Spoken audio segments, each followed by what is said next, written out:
ये मेरी पहचान है और ये पारुल यूनिवर्सिटी की पहचान है।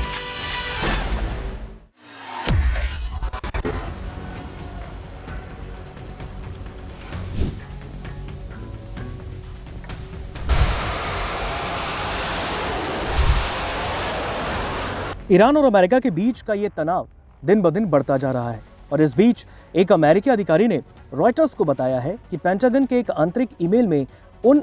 विकल्पों की रूपरेखा दी गई जिनके तहत अमेरिका नाटो के उन सहयोगियों को दंडित कर सकता है जिनके बारे में उसका मानना है कि उन्होंने ईरान के साथ जंग में अमेरिकी अभियानों का समर्थन करने में नाकामयाब रहे, जिन्होंने अमेरिका का साथ नहीं दिया, जिसमें स्पेन को गठबंधन से निलंबित करना और फॉकलैंड द्वीप समूह पर ब्रिटेन के दावे पर अमेरिकी रुख की समीक्षा करना शामिल है।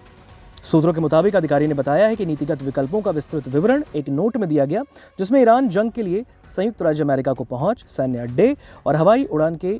अधिकार देने के लिए कुछ सहयोगियों की कथित अनिच्छा या इनकार पर निराशा व्यक्त की गई। अधिकारी के मुताबिक ईमेल में कहा गया कि एबीओ नाटो के लिए बिल्कुल बुनियादी मानक है और उन्होंने ये भी कहा कि पेंटागन में हाईटेक पर इन विकल्पों पर चर्चा हो रही थी। अधिकारी ने बताया कि ईमेल में एक विकल्प ये है कि मुश्किल देशों को नाटो में महत्वपूर्ण या प्रतिष्ठित पदों से निलंबित कर दिया जाए। राष्ट्रपति डोनाल्ड ट्रंप ने नाटो सहयोगियों की इस बात के लिए कड़ी आलोचना की कि उन्होंने स्ट्रेट ऑफ हॉर्मूज यानी हॉर्मूज जल डबरूबंधे को खोलने में मदद के लिए अपनी नौसेनाएं नहीं भेजी, जिसे 28 फरवरी को हवाई युद्ध शुरू होने के बाद वैश्विक जहाजरानी के लिए बंद कर दिया गया। उन्होंने ये भी ऐलान किया कि वो गठबंधन से हटने पर विचार कर रहे हैं। अगर आप मेरी जगह होते तो क्या आप ऐसा नहीं करते? दरअसल ट्रंप ने 1 अप्रैल को रॉयटर्स को दिए गए एक इंटरव्यू में यह सवाल पूछा था कि क्या अमेरिका नाटो से बाहर निकल सकता है,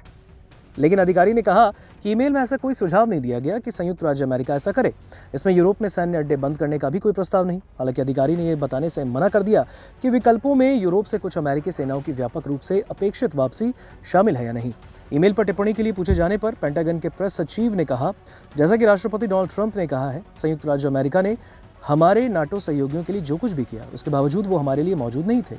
पेंटागन के प्रेस सचिव किंग्सले विल्सन का कहना है, युद्ध विभाग ये सुनिश्चित करेगा कि राष्ट्रपति के पास ऐसे विश्वसनीय विकल्प हों जिससे ये सुनिश्चित हो सके कि हमारे सहयोगी अब केवल कागजी शेर बनकर न रह जाएं, बल्कि अपनी भूमिका निभाएं। इस संबंध में चल रही किसी भी आंतरिक चर्चा पर हमारी कोई टिप्पणी नहीं है। एक्सपर्ट्स और राजनयिकों का कहना है कि ईरान के साथ अमेरिका इजराइल जंग ने 76 साल पुराने गुट के भविष्य के बारे में भी गंभीर सवाल खड़े कर दिए और इस बात को लेकर अभूतपूर्व चिंता पैदा की है कि अगर यूरोपीय सहयोगियों पर हमला होता है तो अमेरिका उनकी मदद के लिए आगे नहीं आएगा। ब्रिटेन, फ्रांस, बाकी देशों का कहना है कि अमेरिकी नौसैनिक नाकाबंदी में शामिल होना इस जंग में प्रवेश करने के बराबर होगा, लेकिन एक स्थायी युद्ध विराम होना या संघर्ष खत्म होने के बाद वे स्ट्रेट ऑफ हॉर्मूज को खुला रखने में मदद करने के लिए राजी होंगे। लेकिन ट्रंप प्रशासन के अधिकारियों ने इस बात पर जोर दिया कि नाटो एक तरफा रास्ता नहीं हो सकता। उन्होंने स्पेन के प्रति निराशा व्यक्त की, जहां समाजवादी नेतृत्व ने कहा कि वो अपने सैन्य अड्डों या हवाई क्षेत्र को ईरान पर हमला करने के लिए इस्तेमाल नहीं होने देगा। संयुक्त राज्य अमेरिका के स्पेन में 2 महत्वपूर्ण सैन्य अड्डे हैं,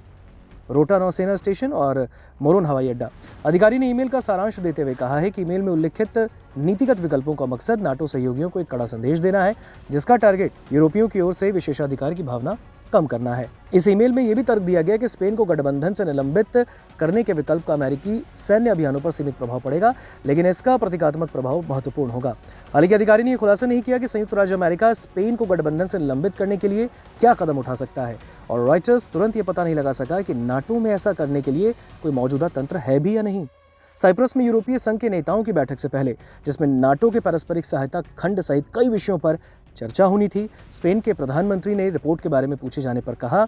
हम ईमेल के आधार पर काम नहीं करते, हम आधिकारिक दस्तावेजों और सरकारी रुख के आधार पर काम करते हैं। इस ज्ञापन में अर्जेंटीना के पास स्थित फॉकलैंड द्वीप समूह जैसे लंबे समय से चले आ रहे यूरोपीय साम्राज्यवादी कब्जों के लिए अमेरिकी राजनयिक समर्थन का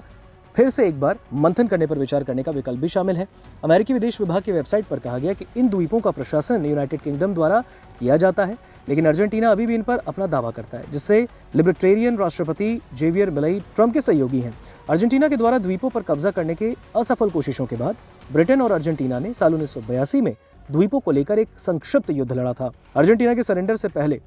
लगभग 650 अर्जेंटीनाई सैनिक और 255 ब्रिटिश सैनिक मारे गए थे। ट्रंप ने बार बार ब्रिटिश प्रधानमंत्री कीर स्टारमर का अपमान किया है, उन्हें ईरान के साथ अमेरिकी युद्ध में शामिल होने की अनिच्छा के कारण कायर कहा, ये कहते हुए कि विंस्टन चर्चिल नहीं है, और ब्रिटेन के विमानवाहक पोतों को खिलौने के रूप में वर्णित किया। आपको बता दें, ईरान और अमेरिका की जब जंग शुरू हुई थी, तब अमेरिका के प्रेसिडेंट डोनाल्ड ट्रंप ने ब्रिटेन के प्रधानमंत्री कीर स्टारमर से इस जंग में शामिल होने को कहा।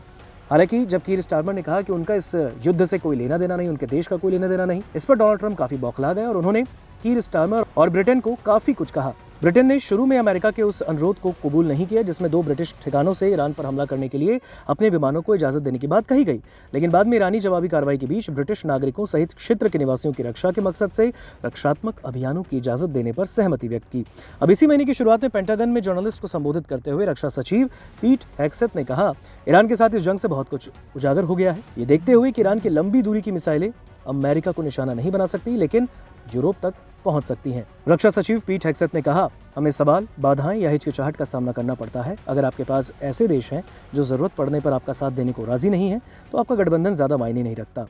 तो कुल मिलाकर अगर इस रिपोर्ट को समझा जाए जो रॉयटर्स ने अपने रिपोर्ट को शेयर किया है, इसके मुताबिक पेंटागन के ईमेल में ईरान विवाद को लेकर स्पेन को नाटो से निलंबित करने और बाकी कदम उठाने की संभावना जताई गई है। आपको बता दें, अमेरिकी अधिकारी के मुताबिक पेंटागन के ईमेल में ईरान जंग के बाद नाटो सहयोगियों को जवाबदेह ठहराने के तरीकों पर विचार किया गया। आपको बता दें, अमेरिका के प्रेसिडेंट डोनाल्ड ट्रंप ने ईरान जंग के बीच नाटो के देशों को काफी कुछ सुनाया भी था। उन्होंने कहा कि नाटो के सहयोगी देशों ने उनकी मदद नहीं की और इस वजह से अगर भविष्य में नाटो के देशों को अमेरिका की मदद की जरूरत पड़ी तो ट्रंप भी आगे मदद के लिए नहीं आएंगे। दूसरी ओर विकल्पों में स्पेन को नाटो से निलंबित करना और फॉकलैंड द्वीप समूह पर ब्रिटेन के दावों को समीक्षा करना भी शामिल है, ऐसा अमेरिकी अधिकारी ने रॉयटर्स को बताया। यूरोपीय सहयोगियों के अधिकार की भावना को कम करने के मकसद से तैयार किए गए प्रस्ताव पर अमेरिकी अधिकारी ने जानकारी भी दी। आपको बता दें, ट्रंप ने 76 साल पुराने गठबंधन से अमेरिका को बाहर निकालने की धमकी भी दी है। अब ऐसे में देखना होगा कि अमेरिका के प्रेसिडेंट डोनाल्ड ट्रंप आगे आने वाले वक्त में क्या कुछ कदम उठाते हैं। हालांकि अमेरिका के अधिकारी ने रॉयटर्स को बताया कि पेंटागन के एक आंतरिक ईमेल में उन ऑप्शंस की रूपरेखा दी गई है जिनके तहत अमेरिका नाटो के उन सहयोगियों को दंडित कर सकता है जिनके बारे में उसका मानना है कि उन्होंने ईरान के साथ जंग में अमेरिकी अभियानों का समर्थन करने में नाकामयाब रहे, जिनमें स्पेन को गठबंधन से सस्पेंड करना और फॉकलैंड द्वीप समूह पर ब्रिटेन के दावे पर अमेरिकी रुख की समीक्षा करना शामिल है। अधिकारी के मुताबिक ईमेल में कहा गया था कि एबीओ नाटो के लिए बिल्कुल बुनियादी मानक है और उन्होंने ये भी कहा कि पेंटागन में उच्च स्तर पर इन विकल्पों की चर्चा हो रही है। अधिकारी ने बताया कि ईमेल में एक विकल्प ये है कि मुश्किल देशों को नाटो में महत्वपूर्ण या फिर प्रतिष्ठित पदों से निलंबित कर दिया जाए। हालांकि राष्ट्रपति ट्रंप ने नाटो सहयोगियों की इस बात के लिए कड़ी आलोचना की कि उन्होंने स्ट्रेट ऑफ हॉर्मुज को खोलने में मदद के लिए अपनी नौसेनाएं नहीं भेजी हैं, जिसे 28 फरवरी को हवाई युद्ध शुरू होने के बाद वैश्विक जहाजरानी के लिए बंद कर दिया गया था।